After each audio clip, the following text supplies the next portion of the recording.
G'day and welcome to Game 2 of the lower bracket elimination between Beastcoast and BetBoom team at ESL Stockholm 32 Major. First match in this best of 3 elimination did go to BetBoom in a tight game. After BetBoom looked like they were sort of running away with it to begin with, Beastcoast with a Spectre and Tiny Draft did fight their way back in through clever use of farm and clever movements around the map, but ultimately were overpowered by Tombstones, Netherwoods, Wraith Packs, Treants, Illusions, Pulse Novas, Edicts. The whole kit and caboodle was thrown at their base and they couldn't handle it. So game 1 did go to BetBoom. We're looking now at game 2's draft. Visage again and Nature's Prophet immediately banned out. So Visage was banned last game. Nature's Prophet, the Huck hero, has just been removed again. So this time Beastcoast are having none of these weird safe lane carries from Dahak. Visage and Nature's Prophet both being taken out straight away.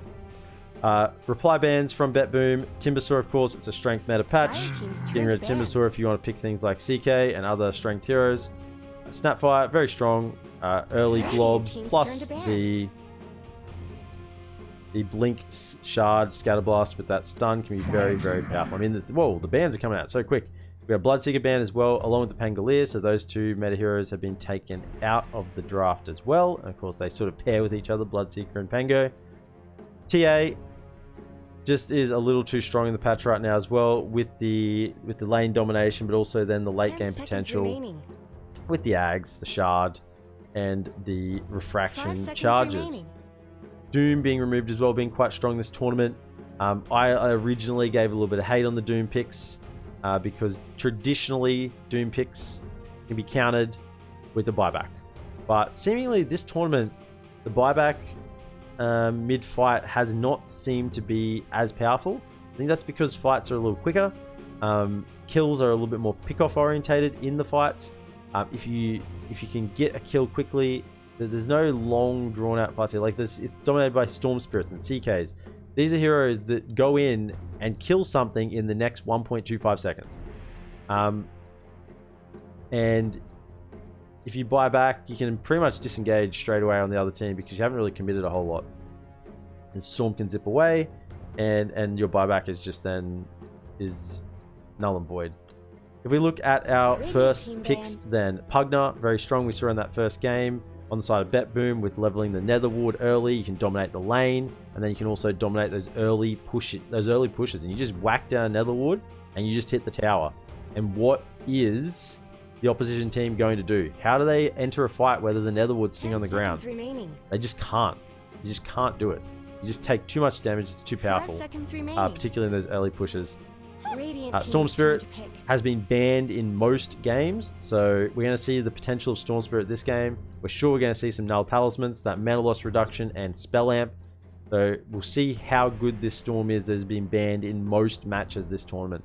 On the side of BetBoom, they go once again with this comfort pick of the CK. Probably noticed on the POS 3 CK again.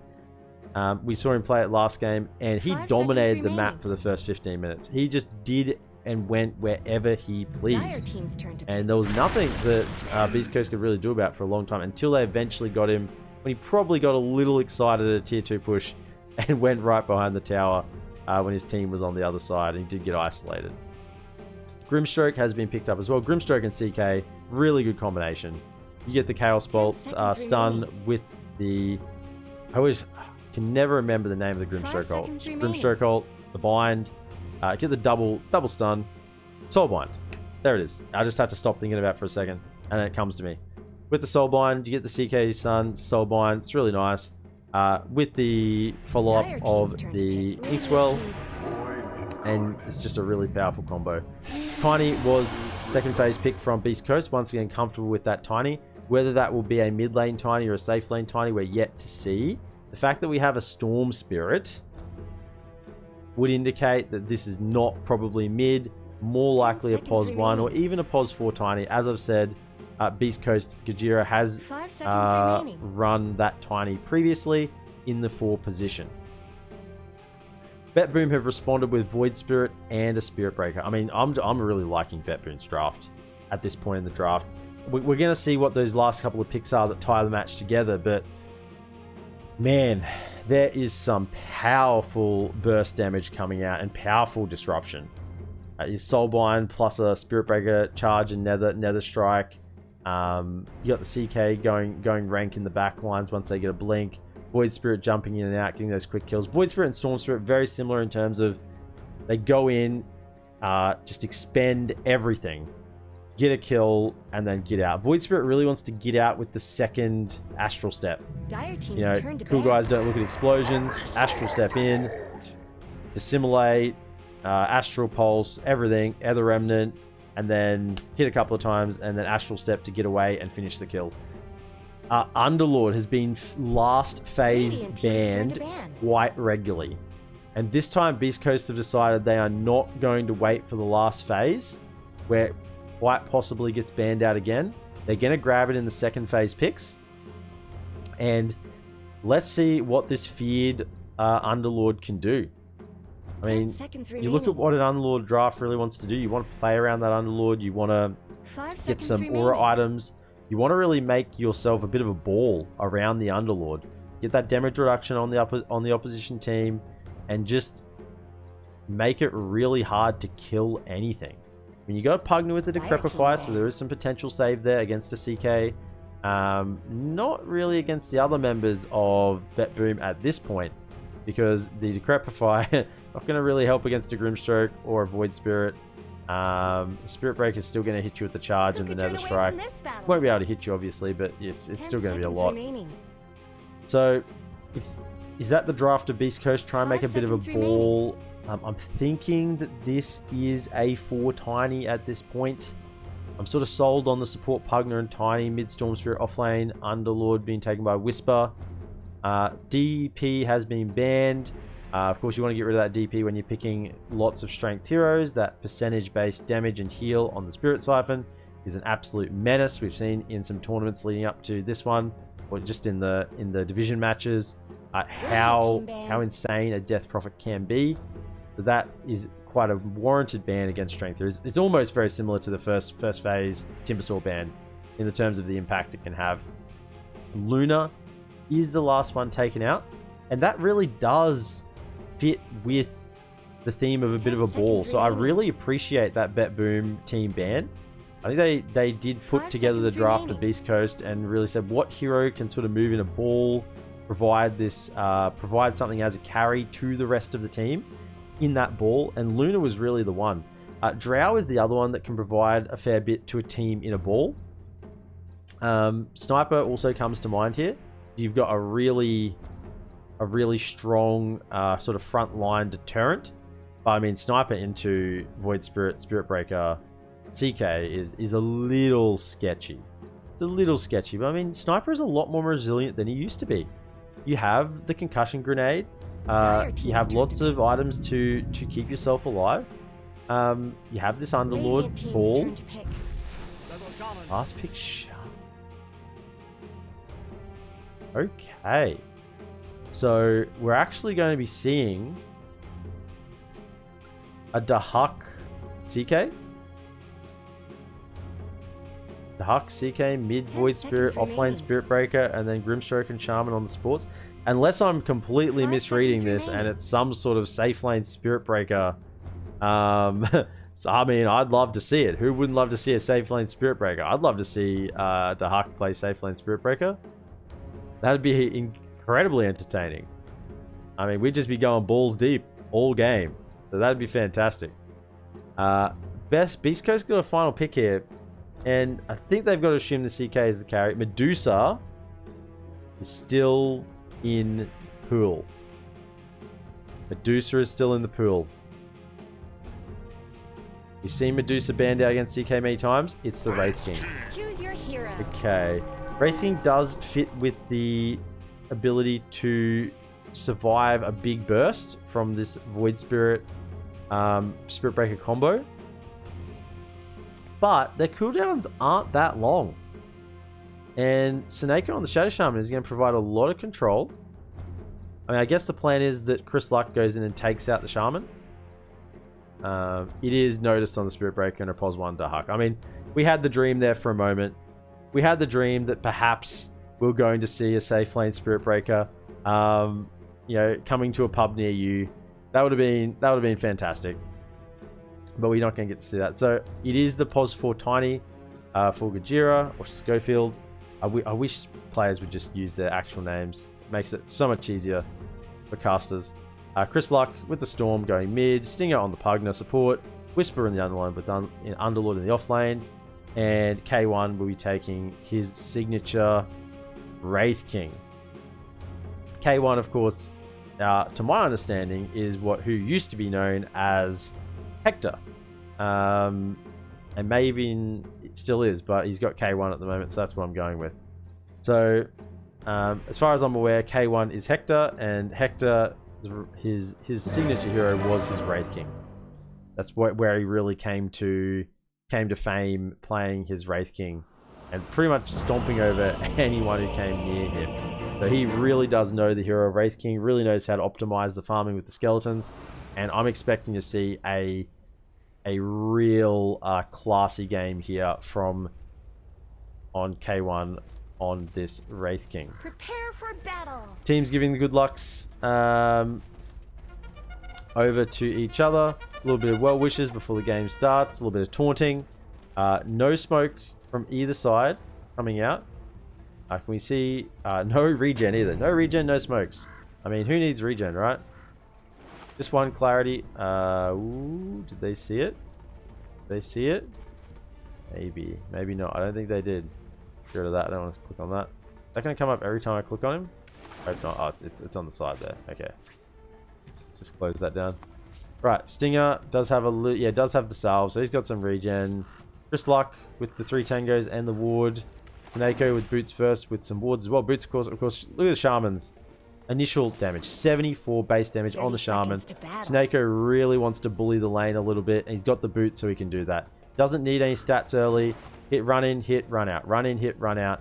Use spells where applicable, where you can get some value, and combo with the Huck CK, who once again has no regen either. This is quite the meta of no regen starts. I mean, you just get your support to send it out, right? There might be a bit of a contest for the rune here. Stinger does just do a bit of a click, and it looks like K1 will just grab out first blood though, maybe going over on this tiny avalanche will come out. The Ether Remnant does pull him in, and can he get a deny onto the Rosh? He wants to give the first blood over to Lyle, and they will. The body blocks coming out from Dahak. The carry not taking the first blood. Can you actually believe it? The carry just blocking it, making sure his mid gets that first blood, and giving his mid just as much advantage as they can. What a selfless play there from Dahak. That's incredible. I love to see it. Him realizing how much impact that's going to have on his mid lane. Gets the stun out to get that last hit. Good use of the stun, level 1. Over on the side, Taneko is actually here by himself. He didn't realize that the 4 and 5 of East Coast are here with him. And they're just going to run him. He does have boots. I mean, so does Tiny, so that's going to be a return kill there, and his Stinger's going to TP out bottom, because K1 was fine bottom. He's under the tower for that first wave. Got some solo XP, he's almost to level 2, so that will get that kill. Shaman does have the TP still on Taneko, so he'll be able to get back out top and keep pulling that lane, securing the last hit there with the Nether Blast. Level 1 Nether Blast, not the ward, assuming he will get the ward leveled very soon, particularly against a Grim Stroke here with the Stroke of Fate and the potential Inkswell. I'm guessing that'll be level 2 once the charge comes out on notice. I mean, that's a potentially very scary lane. Charge with Inkswell. I mean, it almost guarantees the Inkswell, so need to be a little bit careful. Kajira coming back here with fairly low HP. Needs to be a little bit careful that he doesn't just get stunned here. No Mango on Dahak, so he's a little bit short on the mana, and there is just the Ether Shock over on Snag. I mean, Kajira's got to be careful. One more hit, maybe a couple more hits, and an Ether Shock there could actually seal the deal. And he might even want to go home and just get a refill. He's got plenty of mana. He's got salve, plenty of mana. He sent some regen out, so he doesn't want to. I mean, Snake could probably just hit him here. I think he could hit. No, he's just going to run away. He's got the boots, making use of those early boots on the early boots purchase. charge, Inkswell. This is the combo we're talking about. And they're just going to get a bit of damage out. And, I mean, this is a Spirit Breaker, so he's quite strong. Still no level in the Netherwood. Actually going for Decrepify instead of the Netherwood. I mean, this support Pugna, the reason why it became so popular is because of this level 1 Netherwood. Chris Luck, a little damage with the Vortex, pulling him in. I mean, both. That was a bit of, I'll pull you and then you'll pull me. That sounds a little bit sus, doesn't it? Mid lane just pulling each other around. Top lane just manipulating the creep pull here. Creep lane just holding it here so that the next wave will take the hits. And outside tower range, very well done by Dahak there. And he'll just heal back up with the level 2 Chaos Strike. Mid lane, pulls are happening again. Chris Luck does pit to pop the fairy. I mean, Chris Luck's got a lot of damage here with the Static Remnant. He could be a little bit careful on Lyle. He does have 13 sticks. 13 sticks, so he is baiting. Both are actually baiting each other a little bit. Maybe Lyle's even baiting the Storm a little bit more than the other way around with those 13 stick charges. Still just the level 1. Level 1 Inkswell. The Swell. Level 2 charge or level 2 bash? Just level 2 charge for now. But K1 looks like he's taking over this lane a little bit, and they're just playing a little bit careful just until the salve comes out, and they should be fine again. We do see that he is top of the last hits right now, notice, on this offlane Spirit Breaker, so he's having a very good time. Just need to get that salve so he's healthy again, and he's been fine. Lyle's actually forced Chris Luck back to base. So mid lane, that first blood is starting to have an impact. Meanwhile, top lane, Daxic is having fairly even time, 18 to 18 against Whisper. I mean, Whisper is going to be fairly fine here. He's got the Atrophy Aura level 2, so he's not really going to have any problem last hitting or really taking too much damage there either. K1 starting to level up that Venturic Spirit. Back comes the charge. Does he get a bash? Bashes. Does get the one over onto K1. Another salve. And a tango. Here, eat up. Grimstroke's got the level 2 swell ready to go.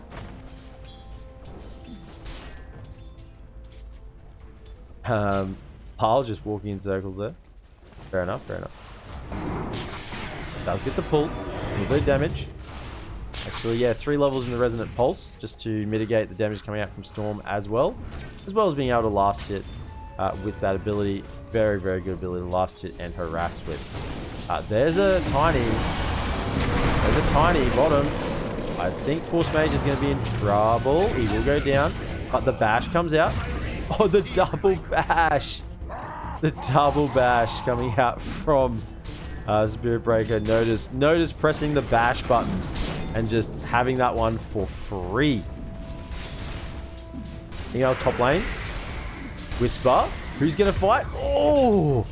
Atrophy Aura versus Chaos Strike. And the Chaos Strike comes out on top. That was a close one. That was very close. I mean, Shaman would have got the kill either way. He's just going to deny himself to the tower. 149 shared bounty. And he'll get a refill back in base. And he should be able to TP back out. Ooh, mid lane. Tiny. Oh, a little bit of miscommunication there. Oh, we'll get the stun off. But no Astral Step. I think that was a free kill. I think that was a free kill for Lyle there if he just commits. Originally gets the first Astral Step off with the stun, simulate damage. It would have been plenty. Top lane, they actually get the Shackle again. It's a lot of damage. Can we get more crits? 1 crit. Sineko will just pull back. Oh, Courier. Careful, Courier, careful. Oh, Storm is in the area. They did have a ward on the lane which saw the TP coming in, so definitely told them that they should just chill. There is a Chris Luck level 6 Storm in the area, and there's no need to get too excited right now. Jira's still level 3, hunting. Actually, Lyle's coming in with the Resonant Pulse, Ether Remnant coming out with the Dissimulate. Will get Whisper down. Chris Luck's still got plenty of mana. Actually, Lyle, need to be careful. Does get the damage reduction, or the damage block rather. He wants more. He's sort of thinking he can go in here. Or maybe not. He's just baiting him, just playing with him a little bit there. Lyle will back off to his tier 1 tower with the support of Force Major behind him.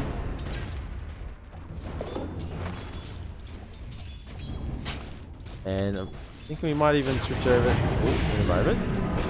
Here comes the pull. But Dissimulate is such a good ability to disengage from any real go on Lyle at the moment. Particularly with Snako sitting behind. Oh, he just ignores the Netherward. Oh, whoops. Lyle. Lyle. That's a feels bad right there. Does he have spells? He does have spells. He has spells. Thanks for playing Dota 2. Oh, the tip comes out. Hunter Gachira saying, yeah, man, that was an exceptional kill. He had 2 abilities to get away then. Didn't use either of them. That was... I mean, you just didn't expect the Tiny to get the stun there in time, I guess. Oh, yeah, I love these denies. I love the denies coming out there from Dahak there. Just prioritizing them, well, not over the last hits, but definitely making sure it gets them. Noticed is going to be looking for Soul Ring and then Shadow Blade into BKB. So this offlane Spirit Breaker is a real menace. It's an absolute menace. You get the bulldoze and you just can't be stopped. And Yule's is about the counter that you can come up with. The Huck is moving towards his armlet. He's almost there. He has maxed out the Chaos Strike to farm a little faster. Lyle is moving towards the Boots of Travel. He wants to be able to be mobile on the map, but also efficient. Efficient around the map. And quick as well. Underrated feature of Boots of Travel is their move speed. Like they are obviously the fastest boots, fastest flat movement speed. Snako level 4. He's got no ultimate. There's no ultimate on K1. Tiny coming in. And the cancelled TP from Tiny was very, very intelligent there. That would have been a free kill. A free kill if he'd come in there as well. So good cancel.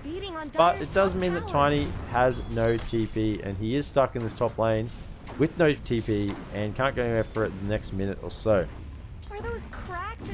Will they decide to defend this tower? I mean, the most of BetBoom is around bottom. Doesn't look like top tower is going to be defended. Let's have a look at bottom. They know the Stinger's in the area. Let's put down another wood. Are they going to set up a defense here? Are they coming in? Not much good's happening to Radiant's bottom Stinger is just sitting on a TP here, waiting to see if his team wants to do anything. He's thinking it out, saying, yeah, do we want to defend this? Snako's not level 5, not level 6 yet. They're starting to TP people out. Can we make any sort of movement? It doesn't look like it. Actually, they are. Coming in with the Underlord. Stun does go off though. Stinger comes out of his little hidey hole in the trees. Force Major is going to have to run fast. Because there is a Storm Spirit coming. Yeah, the Remnant catching him. And that will be it. Force Major will go down. But they did get the tower. So a tower for a Grimstroke is a fair trade. Meanwhile, the Huck is just farming Ancients. Getting those neutral items for his supports. And Noticed is well on his way to his next set of items. Top lane, Snako is getting a little bit of space to himself. He really like those Mana Boots. Part of me thinks maybe he might just skip those Mana Boots, but they are really effective on the Shadow Shaman, just because the base cost of these spells is so much. I mean, you look at 160 mana, 190 mana, 170 mana, and then 200. I mean, you've only got 600 mana pool. He actually doesn't have enough mana to like cast like 200, 300, 400, 500. Yeah, a couple of kills here as well. He doesn't actually have enough mana, right, to cast all of his kit, and you really do need those mana bits. He's got 16 one charges to pop if he needs it, but it's really tight on the mana. If he was on full mana, I think he has enough to do everything once, but that's at the current levels they're at. Illusions once again popped off cooldown to continue farming. This is how the POS 1 CK is being played at the moment. Just keep hitting that Phantasm, keep farming. Yeah, he's trying to find any creep cam. He's like, can I find some? Can I find any neutrals? Here they are. Thank you. I'm gonna have to be on at this game with Storm, who's going to be wanting to jump around the map everywhere. Chris Luck is going to be feeling it if he starts to get a couple of kills. He's going for a BKB first as well. It's a bounty room. A little bit of mana back to be able to farm up these creeps in the Radiant jungle. Ignores the mud golems, feels bad. No one likes mud golems. Oh, they're actually setting up on this lane. They're waiting. They're waiting. Here it is. Here it is. Oh, he was seen. Taneko was seen just as he walked in. Dire have fortified their structures. Ooh, that was close. That was unfortunate. They actually predicted the move. But they're going to get a kill mid anyway onto this Pugna. Yeah. The level 1 Nether Ward is not going to... Oh, it's actually level 3 now. Oh, he's pumped all his points into that. Level 3 Nether Ward is not going to protect you at that point there. Netherwood is really good when you can take some more long, drawn-out fights. He's actually gone for double Fluffy Hat. So, decided against the mana boots. Here we go. Here comes the combo. And he's being chased with the follow-up and the stun and the pull. Wards are being dropped down and Storm is dead. Root coming out over onto Lal. Inside the Pit of Malice. The Soulbind will connect. K1 together with Whisper. Whisper being tossed in from downtown. Gets the kill. Force Mages in there as well. Lal is free with the Inkswell. Double Inkswell pop. It's triple Inkswell pop. The Huck's here as well. He's joined the fight. Does he have illusions? No, but he has an armlet and he's fighting Whisper. He's trying to... Can he buy it? Can he buy a crit? Can he buy a crit? Noticed. It's still alive. Will have mana for a charge in a moment. Pops that clarity. He'll have it very soon. Storm jumping all the way in. Will find Lal and he'll go down. Or Storm dying right at the start of that first fight. And he has been picked off.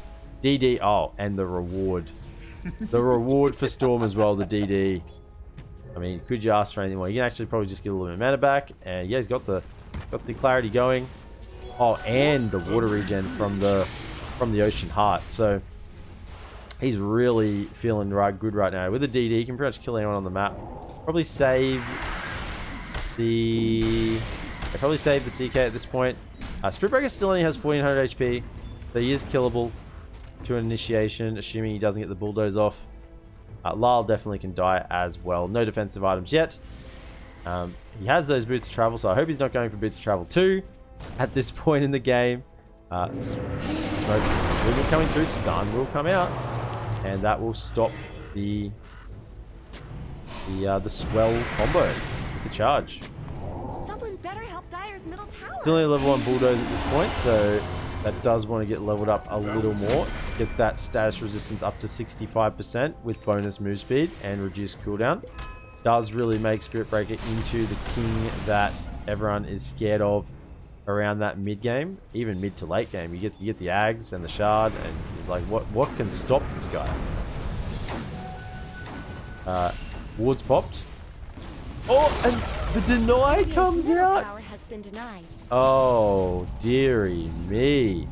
With 8 wards hitting, the deny comes out. I mean, there's a kill happening over on the Storm, but I'm more interested into these wards dying right now. Yeah. Root coming out, but there's a charge. Will miss the pit. Decrepify himself on Stinger. But there'll be a stun and a crit, and Stinger will go down. So 2 kills for the side of BetBoom. Starting to look a little bit reminiscent of how they controlled the first part of the first game that ended up did going their way. Charge coming out on Tiny. He's got no mana. He does have some infused raindrops. No TP either. I mean, this is a dead Tiny. Oh, the bashes. Please. The bashes. Oh, the bashes. Please, bash. Come on. I want to see the 17%. Give me the bash. Dire's bottom tower is falling. Alright, there it is. Nice. Very nice. I mean, the Huck came over. They weren't sure that they were going to get it. Duck's just... He's just passing by. I'll take some creeps, thank you. All creeps in this area. Donate to my cause, thank you. Thank you very much. I was thinking about changing it back ages ago, and then I forgot to. So the Huck is leading the net worth, but very close behind. I mean, less than a 1k net worth lead to Beastcoast, even with the Huck at the top of the network chart. A little bit more even farm distribution for the side of Beastcoast, but at the end of the day, it's pretty even on all cores. Maybe just a slight benefit to the supports of Beastcoast. Tiny just with a little bit additional farm at this point. He does have the blink and the mana boot, so he's actually quite a unit right now. He's maxed out the toss and the avalanche, and level 1 in the grow with the 10 strength talent. So Gajira is very, very potent right now in terms of some burst initiation. He still has no way of getting back out of the fight. He's looking for that 4-staff next. But at this point, he can go in and do his thing at least, which can start things off, set it up for Chris Luck or for Stinger to come through behind, Whisper even with a root or an Atos. A second form of root. Whisper's planning on rooting the other team the entire game with multiple forms of root. Snako is trying to push this tower bottom. Oh, mid lane. Stun coming in. Over onto Notice. The stun though, BKB! And the leash! It's too much. Stinger's going to go as well. The bash, 70%. That was a BKB reveal from the Storm. That was the fresh 9-second BKB, and it just didn't do it. Oh, they're chasing. They're chasing K1. It forces the TP out. I mean, that's fair enough. Not getting any value out of this Fiend's Gate right now. I mean, I think they've just leveled it, but with these wards, look at how good these wards are at taking Roche. I mean, the damage change in the last patch, like how damage works and how damage applies from different targets, really did buff the Storm. The stun comes in, Avalanche, but I mean, this could just be a Fiends by Gajira. It wasn't a snatch or anything, though. There's Aegis, so it will use the Aegis. Gajira does get out. A1 wants to fight as well. And that's going to be... They're going to combo him down. The root comes out. Bulldoze does push away. Is that a fairy fire? Oh, yeah. Was that a shard in the pit? No, certainly not. Certainly not. I really find it hard to believe that his team couldn't help him out there. He went from full to nothing after Aegis and still died. I mean, he gets a millisecond to do anything and he lives there. A millisecond to dissimulate or to astral step or even just to get off the pulse, just to reduce some damage. I mean, I can't believe that the team could do nothing to help that situation. I think they thought that he was just fine. That he was probably just going to get out with the step or the dissimulate, and then they're sort of like, oh, you're dying, and then Notice tries to sort of charge in, but it's sort of too late. I think they just underestimated the amount of chain lockdown that Beastcoast could actually bring to that. I mean, they do still get the Aegis and the last turn on Roche, so the Aegis has been taken. The other team didn't get it, so it's been denied if you even want to look at it like that. So no Aegis will be active. I mean, it's better to have had it and lost it than for the other team to have had it at all, right? Because then you still have to deal with them having it. So I think BetBoom are probably fairly happy with that situation, and not going to lose too much sleep over it.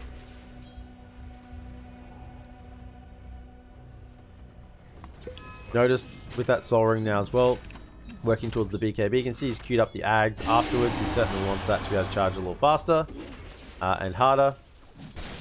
I'm just going to cancel that charge top. Doesn't want to go where K1 is. Force Major is actually now looking... Does he have a 4-staff coming out? Force Major have a 4-staff? Toss coming in over onto Notice, and he'll go down. He needs that BKB. He really does need that BKB. And Gajira's still hunting. He's got the blink in 3, 2, 1. Yeah. Force Major is a dead man. Creeps are coming in with the Skelly Boys and a catapult. This tower's dead. Yeah, they can't glyph the wave. Yeah, absolutely. This is well worth. This tier 2 is going to die.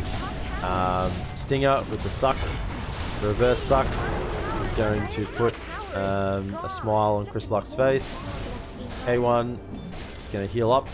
6 bonus damage from Desolate. I mean, are they? Yeah. I mean, that was a little optimistic. Just died once. There is a Hex. Charge coming.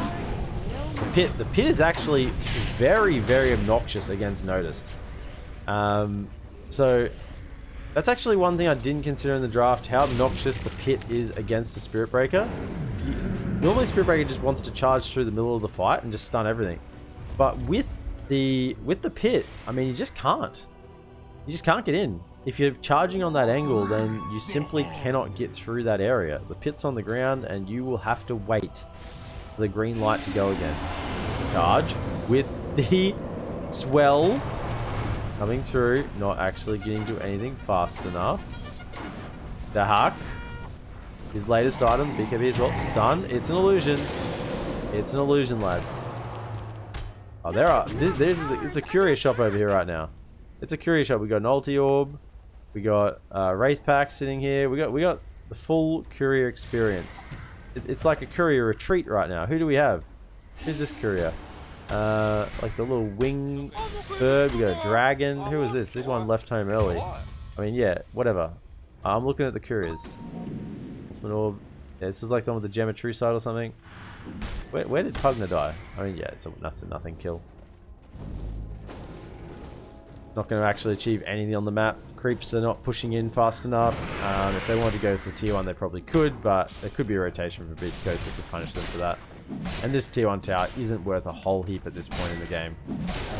So, K1 will continue to farm. And as I said, this is a signature K1 hero. He is now top net worth. He's overtaken the Huck on this CK, and with the skeletons, he is going to continue to farm faster.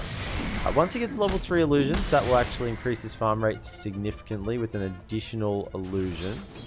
But for the time being, Beastcoast are going to be out farming. And it looks like they are looking for some sort of go right now. Dark's got to be careful. I think Force Major, can you body block? Force Major, they body block the... Oh, they see him. They see him. BKB popped. Plus the yeah, she's going to BKB out. There's no need to get excited there. He was like, I am fully surrounded. Yes, I got a stun off on someone with the Inkswell, but there's no need for me to do anything. Snakeo takes this top tower with the wards anyway, so no problem there.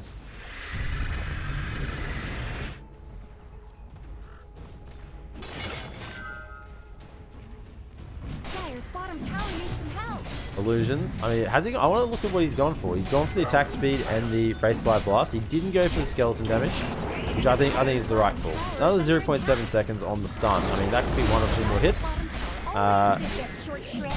1 or 2 more hits you get to do. I mean, you are critting for way more than what the skeleton's going to do. The reason why you take the skeleton damage is for more efficient farm and wave push with the skeletons and against towers, not necessarily in the fight, but it is something to consider. I think 0.7 seconds of extra stun, particularly on something like a Shaman.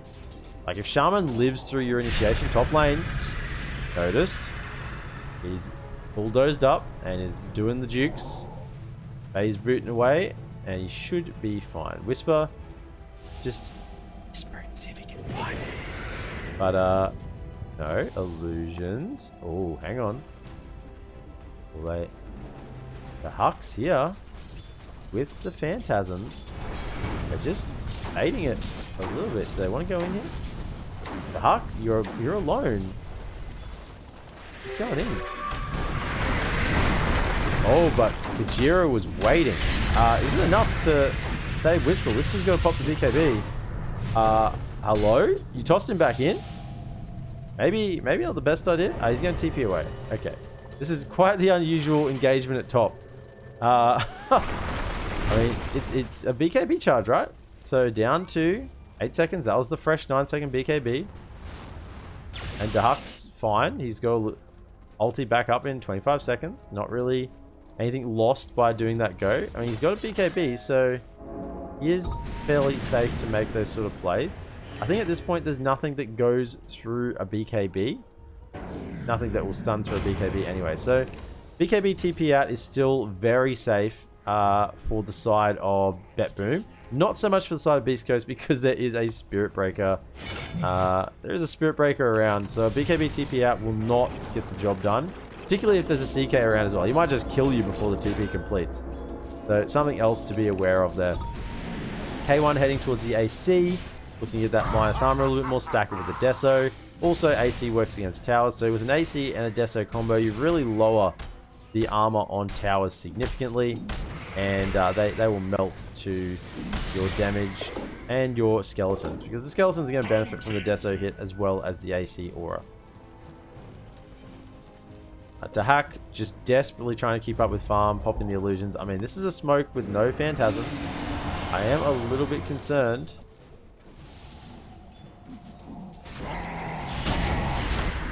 Oh, does he get it? Yes, he will die. Storm's long zipping straight over onto the back line. And the BKB is onto the second back line. Force Major is in trouble as well. 3-man pit.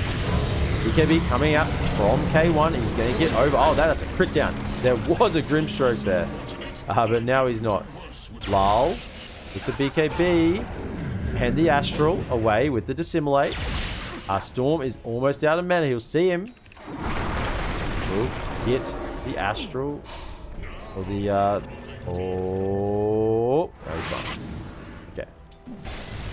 Holds him back with the other remnant there, and the stun had already been used by Tiny, so Avalanche was not a possibility. Notice, just doing a little bit of split push bottom, there is a DD bottom rune. I mean, get a DD on the CK at this point, or on the side of Wraith King, is going to be devastating if they can actually hit with that. So the Huck does find it, and he goes hunting. I got DD. Who can I kill? He's got ult up as well. He's feeling very strong. And look at this guy's damage right now. Vital Legs. Ooh. Feeling strong. He wants to play around this ward. He's going to show... Does he show the... He's not showing the DD. At the moment, Beastcoast is playing around Rosh. They know that it's respawning soon. They know that. We know that's going to be in 10 seconds. So, I mean, no one is coming bottom. Dark is just hoping. Like, please, someone come bottom. But, Rosh in 2-1 now. And it's got a shard, of course. So, the Aegis and the shard, and K1 is immediately in there. Picture it there. They know. It's been drawn out. Everyone knows what's going on. The Netherwood is down. But Rosh is half HP. Illusions. Phantasm coming out. Avalanche on the side. Just zoning him back. But the Rosh is going to die. Rosh is gone. They didn't get in fast enough. Blink in from Bajira, but Simulate away from Lal will keep him safe. Noticed does have the BKB, but no Ags yet. This offlane Spirit Breaker just hasn't really felt like I've hit its straps in this game. I mean, the Pitted Malice has a lot to blame for that. Tiny will get stunned, follow up, and CK is beating away. BKB pop from Lyle as well. Wards are being down. K1's in the middle of the fight on the back lines. Notice is trying to cause havoc. Pops his own BKB stun coming out onto K1. Buyback from Tiny. Jira's going to be coming back in. Storm, big zip with the BKB. Grimstroke with the swell will get a stun off over onto K1 and the Link onto 2. Snako will get cleaned up in the back line, but the rest of BetBoom has evacuated the area. And Tiny did buy back. Look at this micro. Right, yeah, like, no, denied. Nice. He won't get the last deny. So, 7k net worth lead to Beastcoast currently. It seems to be a really big issue right now for Snako. Snako's gone for this double fluffy hat build. Trying to just be able to survive some bursts, but I really think that the double fluffy hat is not enough to survive Storm. There it is. He's got a Glimmer. So he's decided to go for the Glimmer over the Shard. I think that's a correct call. If he can just live even just the jump, he should be fine. Like, Storm has not really got slots. Oh, stun coming out.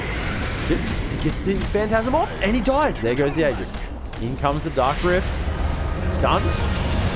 But Dahak is dead. Dahak is dead. Wraith King just came in with the AC and the Deso. With the Cleave as well. Said goodbye to the illusions. And he was dead. Just like that. And he's coming up to the high ground. Beastcoast are coming back for a Vengeance Hand. This is 58 seconds with no Dark. I mean, yeah, they got the Aegis, but Storm sort of wants to die here. He's got full mana. He's ready to go.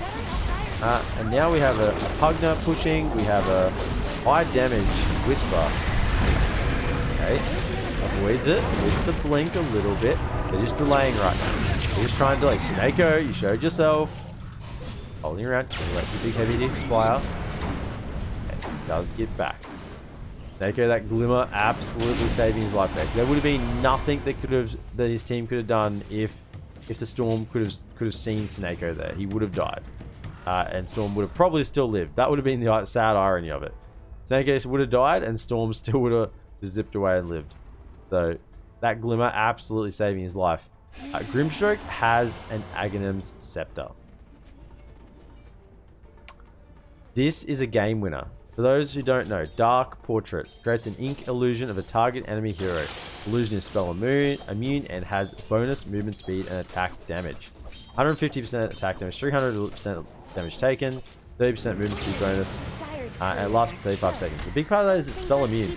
So, Grimstroke can win this game by himself. If he can get an illusion of K1, maybe an illusion of K1 and Whisper, that would be ideal to get the attribute aura. Get an illusion of K1 and Whisper, or even just K1. You are going to potentially just win the fight by yourself. This illusion is going to be dealing 30% more damage than K1 is. Like, that's an illusion that's dealing 30% more than the main hero. That is unheard of. Illusion's coming out. Charge. Will be cancelled. The Huck just scouting with the illusions. I mean, be a little bit careful. I mean, K1's coming in. He just wants to hit him. He's got cleave. I mean, this is, yeah, we are bailing right now. We just we lost our illusions. Oh, there's he. There it is. No, he just turned around and hit it. Okay. That didn't go as expected. That didn't go as expected at all. We'll get the trap off, but he doesn't phase boots. Notice with the charge. Big zip onto the back line, and the back line from Snako and Force Major will be taking him down. Glimmer is up. In the middle, Dahak is trying to battle, but it's just the first life. It's just the first life. I'm not reading this. He's got another one. Dissimulate. Yeah, dissimulate. Not quite ready in time. Reincarnation. He's got a second life. I mean, I was with BetBoom. I sort of expected this was going to do a lot more. They got Dark Portrait of K1, and that K1 just turned around and killed it. Actually, I'm a little disappointed by how little that did. I think they were feeling really strong there. They were trying to bait the K1 to come towards them, and then they were going to get the illusion, and that would have been it. But oh dear, this is going to be megas. This is going to be megas. I don't think they can defend without Lal and the Huck, so they're going to be in trouble here. In fact, that is going to the end.